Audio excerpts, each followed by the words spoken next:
अस्सलामुअलैकुम। News special से मैं हूं सलमान कियानी। नाज़रीन, पाक फौज में कड़े एहतसाब का अमल जारी है, जहां पर साबिक लेफ्टिनेंट जनरल फैज हमीद को इख्तियारात के गलत इस्तेमाल के केस में 14 साल कैद बामुशक्कत की सजा सुना दी गई है। ISPR के मुताबिक मुलजिम फैज हमीद तमाम इल्जामात में मुलव्वस पाए गए हैं। फैज हमीद को सजा होने के बाद सेनेटर फैसल वोडा का एक्स पर जारी पैगाम में कहना था कि यह इब्तदा है, अभी 9 मई के केसेस का फैसला आना बाकी है। फैसल वोडा ने अपने पैगाम में मजीद लिखा कि इंसाफ के मनसब पर बैठे जजेस भी गिरफ्त में आएंगे तो क्या साकिब निसार और दूसरे जजेस साहिबान की भी बारी आने वाली है। हुकूमत ने फैज हमीद की सजा को हक और सच की फतह करार दिया है। वजीर इत्तलात अता तारड़ का कहना था कि फैज हमीद ने बतौर PTI के सियासी मुशीर मुल्क में साजिशें की और रियासत की रिट को कमजोर किया। ताकतवर तरीन शख्स को सजा देने के बाद किस किस की बारी आएगी? क्या कमर जावेद बाजवा फैज हमीद के तमाम जराइम से बरी जिम्मा हैं? दूसरी जानिब PTI को एस्टेब्लिशमेंट की तरफ से सख्त पैगाम मिल गया है, जिसमें कहा गया है कि बस बहुत हो गया, अब फौज के खिलाफ किसी किस्म की मुहिम बर्दाश्त नहीं की जाएगी। क्या तहरीक इंसाफ रियासत मुखालिफ बयानिए को खैर बात कहेगी? क्या पाकिस्तानी सियासत से इमरान खान माइनस होंगे? क्या -1 के बाद पूरी तहरीक इंसाफ असेंबलियों से मुस्ताफी हो जाएगी? मुल्क में जारी अदम इस्तेहकाम आखिर कब खत्म होगा? सवालात बहुत से हैं और इसी हवाले से अपने मुअज़्ज़ज़ पैनल की जाने बढ़ते हैं। आज हमारे साथ मौजूद हैं हाफिज नुमान साहब, रहनुमा मुस्लिम लीग नून, उनके साथ साथ कादिर मंदुखेल साहब, रहनुमा पीपल्स पार्टी, काजी अहमद अकबर साहब, रहनुमा तहरीक इंसाफ, और ब्रिगेडियर रिटायर्ड हारिस नवाज साहब, दिफाई तज्जियाकार। तो सबसे पहले गुफ्तगू का आगाज करेंगे। हाफिज नुमान साहब हमारे साथ मौजूद हैं। बहुत शुक्रिया हाफिज नुमान साहब। सर, नवाज शरीफ साहब का जो मुतालबा था पूरा हो गया, क्या कहेंगे इस हवाले से? देखिए, नवाज शरीफ का मुतालबा नहीं था, मैं समझता हूँ कि मकाफात अमल है कि जो किसी के लिए गड़ा खोदता है कुछ खुद उसमें गिरता है। आपने देखा कि 2012-13 से ऑनवर्ड एक ऐसा अमल शुरू किया गया इस मुल्क में कि जिसमें पाकिस्तान की मकबूल तरीन जो लीडरशिप जो डिलीवर कर रही थी, मुल्क को तरक्की की तरफ गामजन कर रही थी, उनको पाकिस्तान की सियासत से आउट करने के लिए एक पूरा अमल शुरू किया गया, ब्रेन वॉशिंग का अमल शुरू किया गया। इदारे को, जो कि इंतहाई मुकद्दस इदारा है, उसको इस काम में मुलव्वस किया गया। और इसकी पीक वो दिन था जो तब 2018 में जब एक ऐसी हुकूमत लाई गई जो बिल्कुल एक फैब्रिकेटेड गवर्नमेंट थी, और जिस अंदाज के अंदर इस मुल्क की मईशत को नुकसान पहुंचा, इस मुल्क की सलामती को नुकसान पहुंचा, जिस तरह टेररिस्ट अनासिर के साथ उनको स्पॉन्सर बाकायदा किया गया, उनकी सरपरस्ती की गई, उनको दोबारा लाकर पाकिस्तान में बसाया गया, जिसके नतीजे में आज हमारी फ़ौज के जो है हज़ारों जवान शहीद हो चुके हैं, आज हमारे मेजर शहीद हो रहे हैं, कर्नल शहीद हो रहे हैं, आज हमारे कैप्टन शहीद हो रहे हैं, इस पूरी कौम के हज़ारों बच्चे शहीद हुए हैं, नौजवान शहीद हुए हैं, माएँ और बहनें जहाँ पर बम धमाके हो रहे हैं। तो जो मुल्की सालमियत के हवाले से जिस अंदाज के अंदर कुछ लोगों ने कॉम्प्रोमाइज़ किया, और कुछ वो लोग जो फिरौन बन के बैठे हुए थे, जो कहते थे कि हम चक्कियाँ पिसवाएंगे और हम जनाब इनके अपना पंखे बंद करवाएंगे, इनके खाने पीने बंद करवाएंगे, हम इनको जेलों के अंदर पीसेंगे। तो मैं समझता हूँ कि ये एक मकाफात अमल है, और आज हकीकत ये है कि बड़ा एक तारीखी फैसला है कानून की अमलदारी के हवाले से, और इस हवाले से कि जो इदारा जिस काम के लिए वजूद में आता है उसको अपने उस दायरे कार के अंदर रहना चाहिए। और खुदा न खास्ता पाकिस्तान के तमाम इदारे मुकद्दस हैं, पार्लियामेंट भी मुकद्दस है, अफवाज पाकिस्तान भी मुकद्दस हैं, हमारे जितने भी इदारे हैं, हमारी अदलिया भी है। किसी तरफ से अगर कोई इंटरफेरेंस करने की कोशिश की जाती है और लॉ एंड ऑर्डर को अपने हाथ में लिया जाता है, फितना अंगेजी की जाती है, शरंगेजी की जाती है, मुल्की इदारों के खिलाफ कोई मूव चलवाई जाती है, तो मेरा ख्याल है कि एक बड़ा वाज़ेह आज पैगाम है कि इस हवाले से अब कोई टॉलरेंस नहीं होगी, ज़ीरो टॉलरेंस है। ठीक हो गया। अच्छा, चल ठीक है, इस हवाले से आपका पॉइंट आ गया। इस वक्त हमारे साथ काजी अहमद अकबर साहब, रहनुमा तहरीक इंसाफ भी मौजूद है, उनसे बात कर लेते हैं। जी काजी साहब, एक जो रेड लाइन थी, एक क्रॉस था, वो लगा दिया गया एक नाम पर। अब आपकी तैयारी भी पूरी होनी चाहिए कि अब आपके साथ क्या होने वाला? बिस्मिल्लाहिर्रहमानिर्रहीम। देखें, बड़ी अच्छी आप डिस्कशन आज लेकर चले हैं, लेकिन ये डिस्कोर्स कोई ऐसा डिस्कोर्स नहीं है जो जिसकी आगाज जो है 2016, 17, 18 से होती है। इसकी आगाज तो 1947 से होती है, और फिर वो जो आगाज है वो चलते चलते 2015, 16 और फिर 17 के अवाइल और आखिर में, जब नवाज शरीफ साहब और उनकी बेटी जो आजकल चीफ मिनिस्टर हैं एक सबसे बड़े सूबे की, पंजाब की, वो किस जुबान के साथ इस कौमी इदारे को याद फरमाते थे। जब वो जीटी रोड पर सफर करते हुए जा रहे थे तो उन्होंने नाम ले लेकर उस टाइम पे जनरल बाजवा का और आज जिन साहब को सजा सुनाई गई जनरल फैज हमीद का नाम ले लेकर उनका जिस अंदाज में इस इदारे की उन्होंने तस्दीक की, वो कौम को हर बात याद है। इसलिए हमें ये मत सिखाएं कि हमने इदारे का एहतराम कभी नहीं की है, इदारे की तस्दीक कभी नहीं की और हमें मिली है वो मैं कह रहा हूं अपना पॉइंट ऑफ व्यू दे लें तो फिर इंशाल्लाह आपकी तरफ आता हूं मैं वापस, तो फिर आप अपना इस हवाले से मौकफ दीजिएगा। जी काजी साहब कंटिन्यू कीजिएगा। देखें मौजूद तरीका ये है कि जब इन्होंने बात की तो मैंने बड़ी तसल्ली से जी वो मैंने कह दिया, वो ठीक है, वो हो गई बात। आप अगली बात कीजिएगा। हाँ जी आप अपनी बात कंटिन्यू। मैं बात कर रहा हूं तब मैं भी एक्सपेक्ट कर रहा हूं कि मेरी बात को भी तसल्ली से सुना जाएगा। सब सुन रहे हैं सर तसल्ली से। जी जी जी अच्छा जी, तो उसी अब मैं बात की तरफ आ रहा था, तो लिहाजा वो भी पूरी कौम ने वो सारे तमाशे देखे, तो लिहाजा इस चीज को तो कोई भी सपोर्ट नहीं करता और ना हमें ये सिखाने की जरूरत है कि इदारे को इज्जत कैसे देनी है, इदारे का एहतराम कैसे करना है, और हमें ये भी सिखाने की जरूरत नहीं है कि इदारे की लिमिट कौन सी है। हमें ये भी बताने की जरूरत नहीं है कि हमारी लिमिट्स क्या हैं, सियासी लोगों की लिमिट्स क्या हैं, किस बंदे ने किस इदारे ने किस एम्बिट के अंदर रहकर अपनी परफॉर्मेंस देनी है जी। तो मैं समझता हूं कि ये कोई ऐसा नैरेटिव नहीं है जिसको हमने री इन्वेंट करना है, ये एक सेट नैरेटिव है।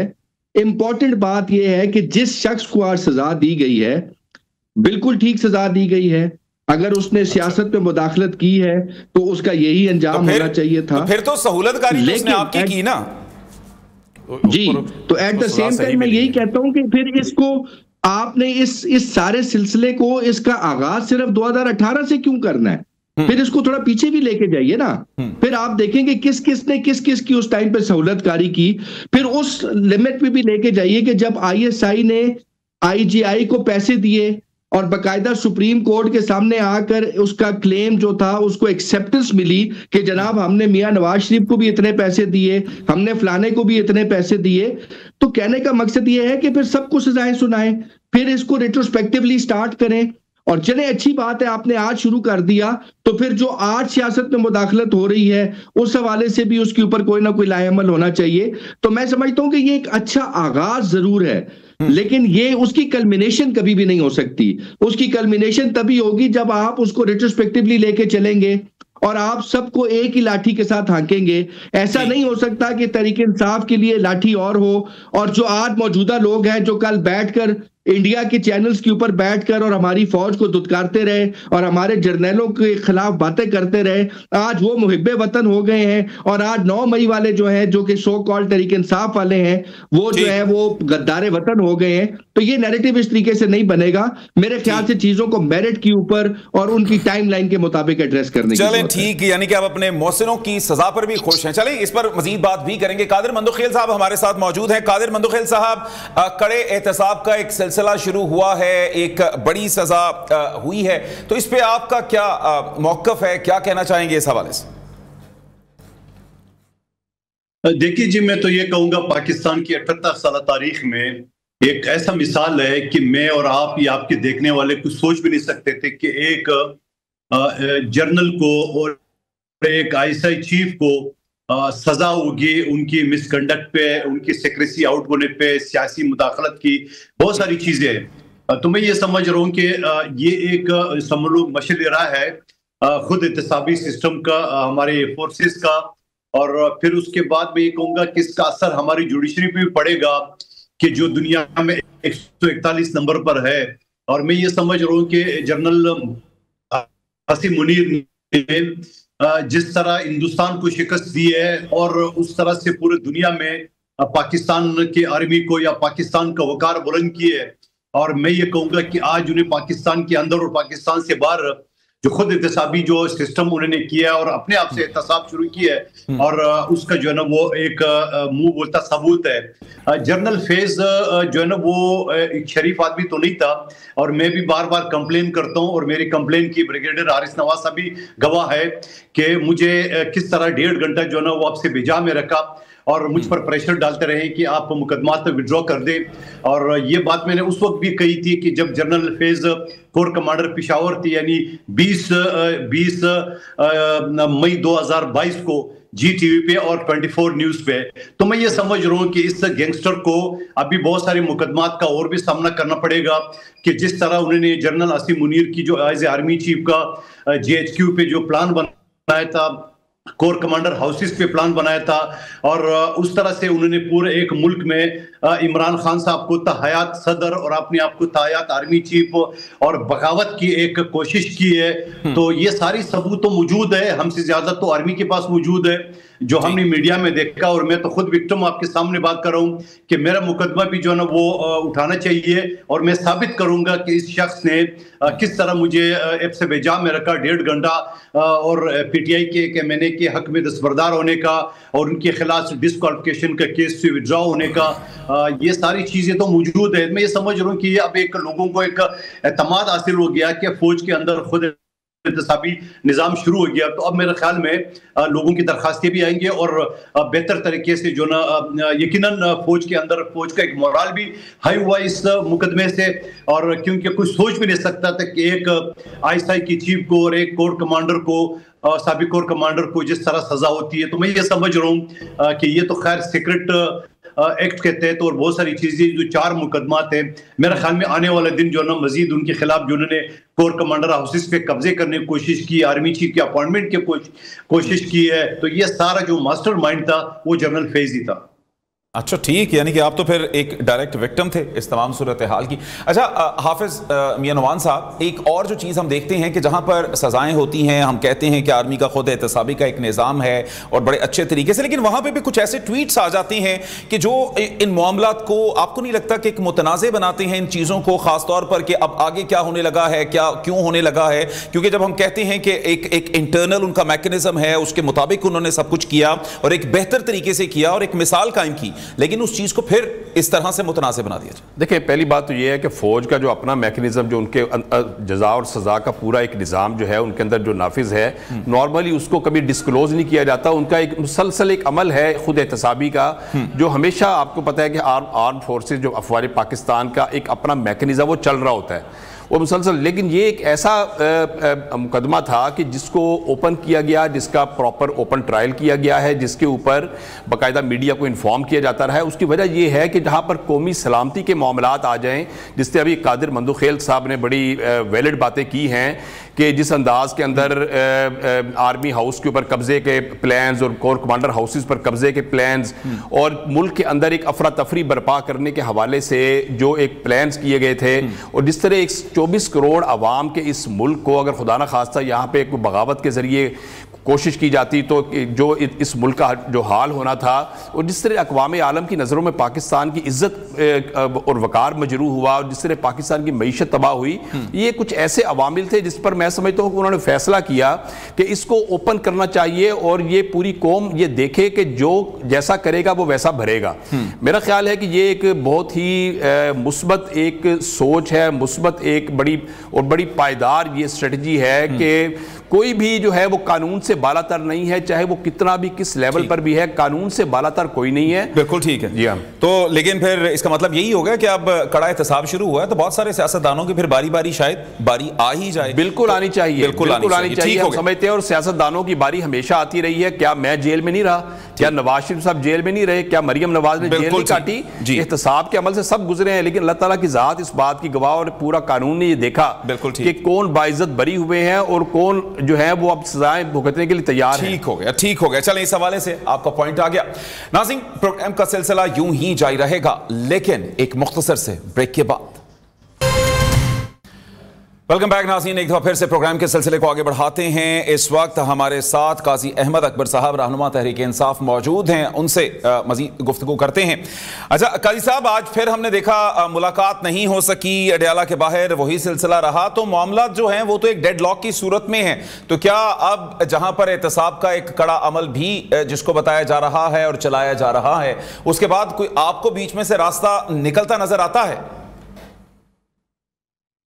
जी देखिए, जब तहरीकें चला करती हैं तो तहरीकों में रास्ते तलाश नहीं किए जाते, तहरीकें दरिया के पानी की तरह अपना रास्ता खुद तलाश किया करती हैं। हमारा काम है कि हम अपने टारगेट की तरफ इस तहरीक को गामजन रखें।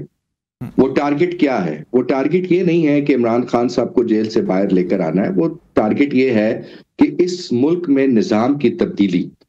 देखें, मियां साहब ने तकरीर की 2015-16 में, और वो तकरीर के बाद फिर आज जिस तरीके से इन्होंने अपनी स्पेस को छोड़ा है, मैं समझता हूं कि ये जो कंसीड किया है इन्होंने, इससे ये जाहिर होता है कि इन्होंने अपनी तारीख में कुछ नहीं सीखा। फिर थोड़ा और पीछे चले जाएं तो मुशर्रफ के दौर में जिस तरीके से ये डील करके गए, तो हमारा ये ख्याल था कि शायद अब ये इन्होंने चार्टर ऑफ डेमोक्रेसी साइन कर लिया है दोनों पार्टियों ने, तो इन्होंने बहुत कुछ सीख लिया है अपनी गलतियों से।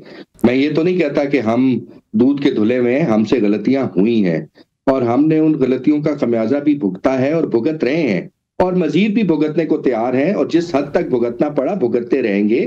कोई सिर्फ ऐसा नहीं है कि हाफिज साहब की जमात ने जेलें काटी हैं और कादिर मंदोखेल साहब ने हस्बे बेजा में रहे हैं। आपका ये भाई भी सब कुछ ये हस्बे बेजा भी गुजार चुका हुआ है, और मेरे जैसे बहुत सारे भाई जो हैं वो मेरे ऊपर भी इस टाइम 18 के करीब FIRs हैं। तो हम सब एक पॉलिटिकल प्रोसेस से गुजरते हैं और ये उसका एक हिस्सा है। बट इंपॉर्टेंट बात ये है कि किसने अपनी गलतियों से सीखा और किसने नहीं सीखा। तो मैं समझता हूं कि हमारी तहरीक जो है वो इस तरफ गामजन है कि हमने अपनी गलतियों से सीखना है। आज जो स्टैंड इमरान खान साहब ने दिया हुआ है वो खुदा ना खास्ता किसी इदारे के खिलाफ नहीं है, इस चीज को समझने की जरूरत है। मैं तो कहता हूं कि जो बात हाफिज साहब ने की है, मैं बतौर PTI के MPA के, बतौर PTI के सेंट्रल एग्जीक्यूटिव कमेटी के मेंबर के, मैं तो ये कहता हूं कि आपको ये इंक्वायरी जुडिशियल खुलवानी चाहिए कि उस दिन जो लोग कोर कमांडर हाउस गए, उस दिन जिन लोगों ने हमारे शोहदा की जो वो थे उनको जिन्होंने उनको जलाया, जिन्होंने उनका घिराव किया, उन सबको एक्सपोज करना चाहिए और ये साबित करना चाहिए कि वो PTI के लोग थे। बिकॉज हम इस चीज पे बिल्कुल क्लियर है कि CCTV की वीडियोस मौजूद नहीं है, उनको गायब कर दिया गया है। हम लोग उस दिन इस किस्म की किसी एक्टिविटी में नहीं थे, हम अपना प्रोटेस्ट रिकॉर्ड करवा रहे थे। हमें पार्टी की तरफ से, मैं आपको आज ला इलाहा इल्लल्लाह मोहम्मद रसूलुल्लाह, मैं डिस्ट्रिक्ट प्रेसिडेंट भी हूं, मैं CEC का मेंबर भी हूं, मैं उस टाइम टिकट होल्डर भी था। मुझे किसी मौके पे इमरान खान साहब ने ये नहीं कहा कि मेरी गिरफ्तारी के बाद तुमने मिलिट्री इंस्टॉलेशंस के ऊपर हमला करना है। किसी पार्टी के बंदे को कोई ऐसी इंस्ट्रक्शन नहीं थी। ये जरूर था कि अगर ऐसी कोई नाजायज गिरफ्तारी होती है तो जो हमारा जायज हक है, जो जायज जमहूरी हक जो कि कॉन्स्टिट्यूशन हमें प्रोवाइड करता है, कॉन्स्टिट्यूशन ऑफ पाकिस्तान, जिसको इन दोनों जमातों ने बनाने में भी बड़ा अहम किरदार अदा किया था और आज उस कॉन्स्टिट्यूशन को एक गहरी नींद सुलाने में भी बड़ा अहम किरदार अदा किया है, उस कॉन्स्टिट्यूशन के तहत जो हमारा राइट बनता था हमने वो प्रोटेस्ट किया। आप उसको घुमा फिरा के ये ले जाएंगे जी कोर कमांडर हाउस के ऊपर हमला, तो अगर तो वो फैज हमीद साहब ने करवाया था या उन्होंने ऑर्केस्ट्रेट किया था तो बड़ी अच्छी बात है, उनको सजा हो गई। और उनसे रिलेटेड जितने और लोग हैं, लेकिन उनको साबित करना पड़ेगा। देखिए मिलिट्री ट्रायल की सबसे बड़ी खामी क्या है, जिसकी PTI बार बार बात करती है और पूरी इंटरनेशनल जूरिस्प्रूडेंस इसके ऊपर बात करती है कि मिलिट्री ट्रायल में आज सिर्फ 4 चीजें बताई गई हैं। ये नहीं बताया गया कि जो सियासी मुदाखलत थी वो किस लेवल पे थी, उस सियासी मुदाखलत को किस अंदाज में लिया गया, जो सीक्रेट्स एक्ट्स की खिलाफ वर्जी की गई वो किस अंदाज में की गई। देखिए इन चीजों को ओपन करने की जरूरत है। ये चीजें ओपन होंगी तो पब्लिक को पता चलेगा कि कौन तारीख की किस सिमत में किस वक्त पर कैसे खड़ा हुआ था, तभी जाकर मैं समझता हूं कि सही फैसले होते हैं। आपका पॉइंट आ गया, ठीक है। अच्छा कादिर मंदोखेल साहब, जुडिशियल कमीशन का मुतालबा कर रही है PTI और खासतौर पर जो इनके मसीहा थे जिन पर इल्जाम यही लगाया गया कि इनकी सहूलतकारी की, इस वक्त तो उनकी सजा पर भी खुश है।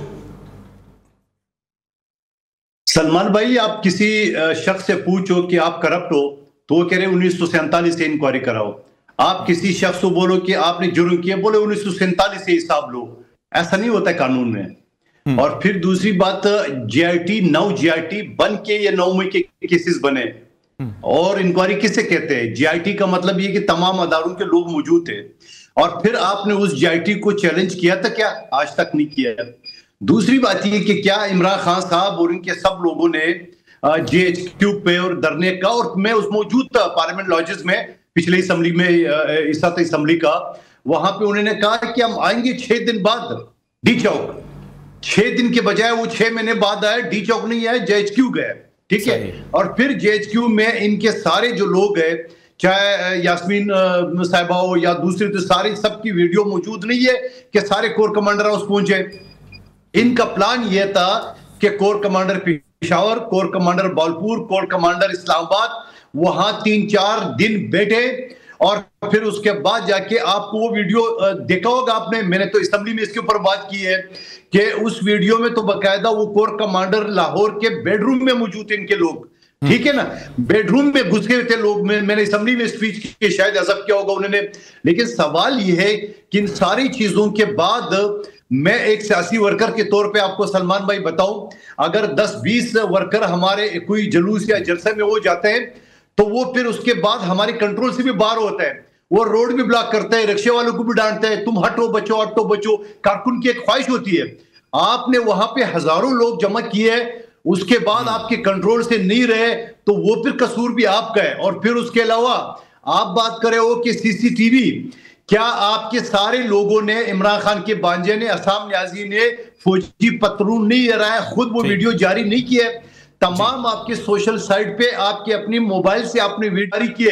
जब ये सारी वीडियो आपने जारी किए और इस वीडियो के बाद हमारे यहाँ कानून है शहादत आर्टिकल 164 ये कहता है कि कोई ऑडियो वीडियो अगर वो जेन्युइन है, अगर वो जाली नहीं है, उसके बाद किसी और गवाह की जरूरत नहीं है। क्या आपने अपनी जो वीडियो मीडिया पे आया वो आपने चैलेंज किया? नहीं। आपने फॉरेंसिक का मुतालबा किया? नहीं। और ये सारी जो आपके तकरीरें थे, वॉइस मैसेजेस थे, वो सब सामने आ चुके हैं। लेकिन सवाल ये है, घबराहट किस बात की? जनरल फैज को जब गिरफ्तार किए तो खान साहब ने बोला कि वो कौम का असासा है, और फिर कुछ दिन बाद जब पता चला कि वो तो ग्रिप में आ गया, बोला हमारा उससे कोई ताल्लुक नहीं है। अभी जनरल फैज को सजा हुई है और परेशान काजी साहब है। वो भाई ये हो गया, वो भाई आप क्यों परेशान हो? अभी तो हमने ये डिस्कस ही नहीं किया क्या हो रहा है। अभी तो सजा जनरल फैज को भी है, उसको फौजी जो सेक्रेट है या जो भी फौजी कवानीन है उसके तहत भी है, उसके बाद भी उसके पास इख्तियार है कि हाई कोर्ट सुप्रीम कोर्ट में चैलेंज करे। आप क्यों परेशान हो रहे हो? सवाल ये, इसका मतलब ये है कि आपने सारे काली करतूत में आपके बानी और आपके सारे लोग और वो आपके जो बुशरा बीबी है, वो सारे जो पूरा आपको खास आपको जादू टूने के जरिए या इंटेलिजेंस इंफॉर्मेशन के जरिए उनको बातें बताता था। बिल्कुल ठीक, लेकिन वो तो खुश हैं, काजी साहब तो बहुत खुश हैं इस हवाले से। वो कहते हैं कि ठीक हुआ जो कुछ हुआ। चलें इस पर बात करते हैं। अब हाफिज साहब, मामला जिस नहज पर जा रहे हैं, बानी को एक दफा फिर से नहीं मिलने दिया गया, ठंडा पानी फेंका गया।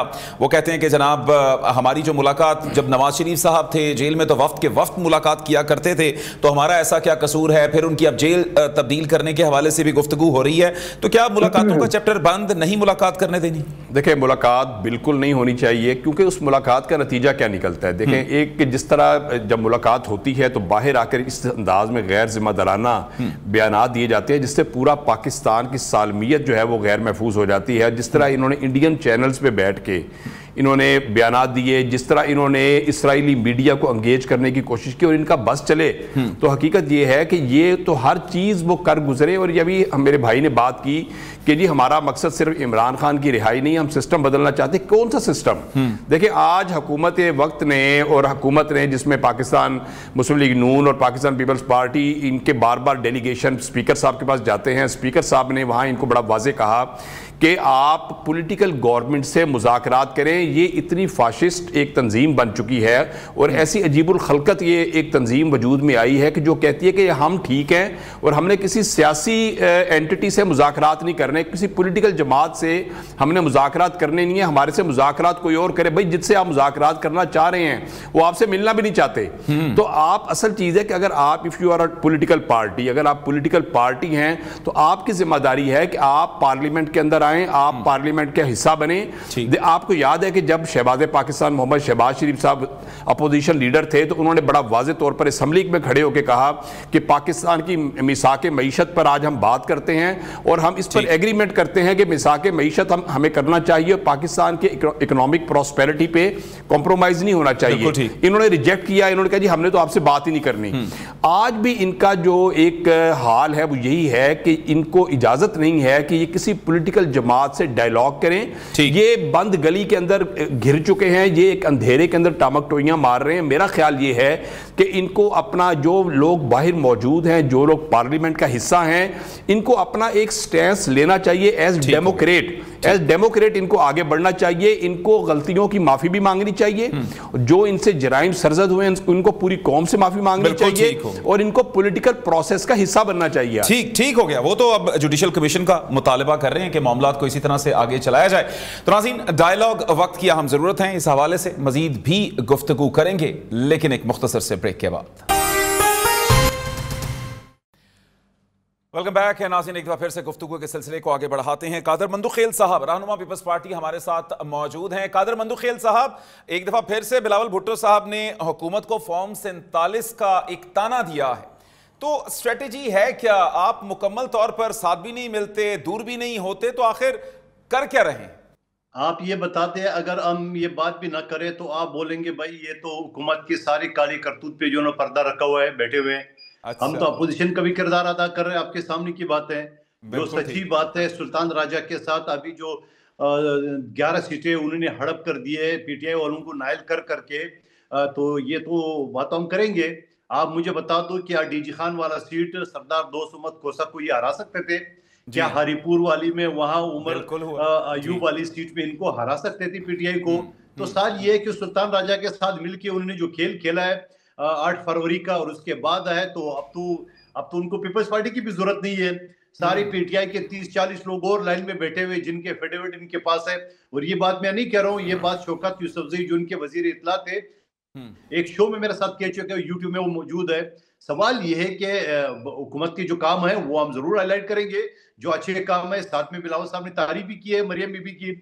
जहाँ गलत काम है, जहाँ सैलाब में नाकिस कारकर्दगी, वहां हमने मुखालफत भी की है कि 25 लाख लोगों को 2 किश्ती में मरियम बीबी की हुकूमत ने रेस्क्यू की है।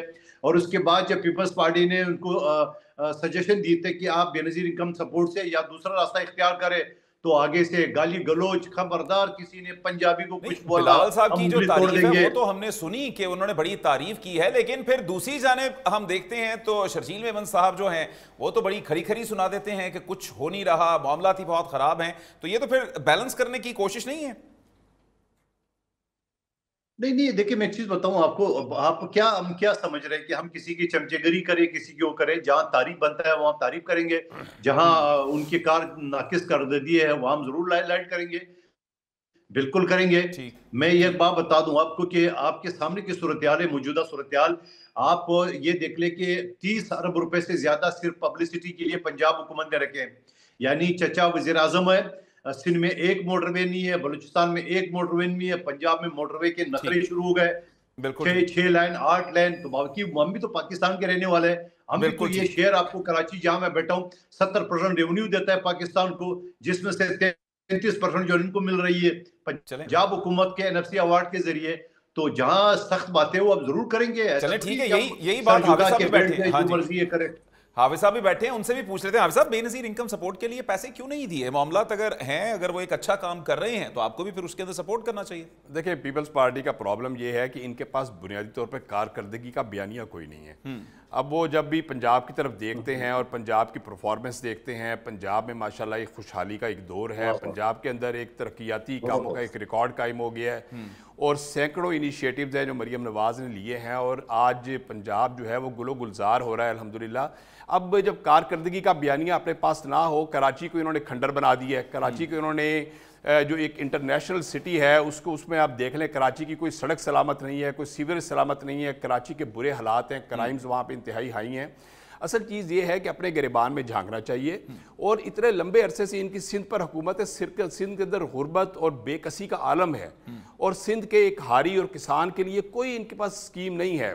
तो मेरा ख्याल ये है कि बजाय इसके कि हुकूमत के अंदर इंजॉय भी कर रहे हैं, तो और इस तरह की जो तनकीद है ये मुनासिब बात नहीं है कि आज बिलावल साहब तशरीफ़ लाए हैं, हमारे लिए बड़े मुअज़्ज़ज़ मेहमान हैं पंजाब के अंदर, वो लाहौर के अंदर तशरीफ़ लाए हैं, हम उनको वेलकम करते हैं। लाहौरी जो हैं ये बड़े दिल के मालिक हैं, ये छोटे नैरो माइंडेड नहीं हैं। लाहौर के लोगों ने हमेशा लोगों को वेलकम किया है अल्हम्दुलिल्लाह।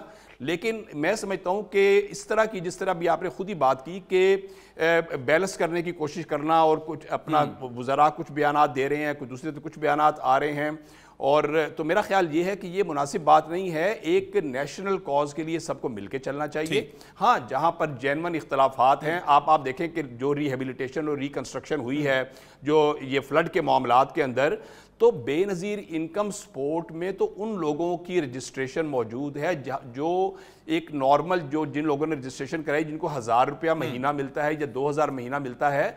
तो ये जो फ्लड का एक मामला एक बिल्कुल सेपरेट मामला था, और आपके इल्म में है कि वहां पर लाखों रुपया एक एक घर को देकर रिकंस्ट्रक्शन की गई है, फैमिलियों को दोबारा आबाद किया, वो उसका बेनज़ीर इनकम सपोर्ट से ताल्लुक ही नहीं था। ठीक है, तो मेरा ख्याल ये है कि या तो ये अनइन्फॉर्म्ड है। चलें, ठीक, चलें, इस हवाले से आपका पॉइंट ऑफ व्यू आ गया। काजी साहब, -1 का फॉर्मूला नहीं मानना तो कम से कम खामोशी इख्तियार कर लें। हमने देखा कि जरदारी साहब ने जब ईंट से ईंट बजा देने वाली बात की, फिर उनकी खामोशी आ गई, मामला बेहतर हुए।